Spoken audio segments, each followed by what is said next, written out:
Hello and welcome to my channel kay YouTube.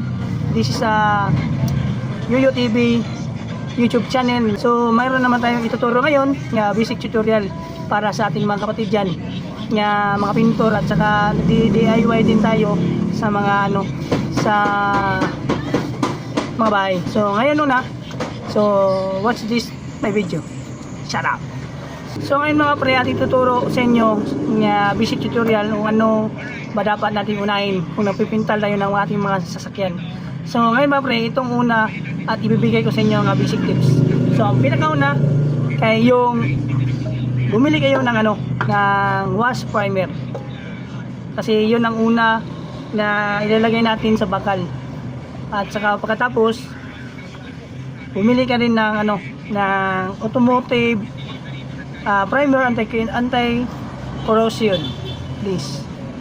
So ito magdidipinsa sa mga taya sa ating mga bakal. So ito pagkatapos ng wash primer, ito isusunod nyo. So yung sa wash primer wala akong stock nun kasi naubusan ako. So ito pagkatapos ng wash primer po, kasi ito magdidipinsa po sa mga kalawang ng ating mga sasakyan. Pagkatapos din po, pagkatapos ng anti-corrosion, ito naman yung isusunod mo, yung automotive primer Sufficer spray filler gray. Saka mayroong green din dito. Saka itong kasunod ng anti-corrosion na primer. Pagkatapos noon, ito na isusunod mo bago ka magkulay. So pagkatapos ito, kung mayroong mga mga lubak-lubak diyan ng mga kanyo, so ito mabatak natin, time out body filler. So ito ang pangbatak ng ating masakyan kung may tupi-tupi.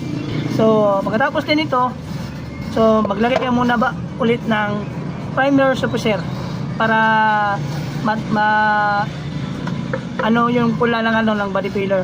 So pagkatapos final color ka na, so maglagay ka na ng color na urethane o any brand nga urethane color sa yung sasakyan for final nga color. So pagkatapos nun, ito naman yung kasunod. Yung pagkatapos ng kulay, ito naman yung Ansal Automotive Ansal Clear Top Coat. So dalawang klase ito, mayroon itong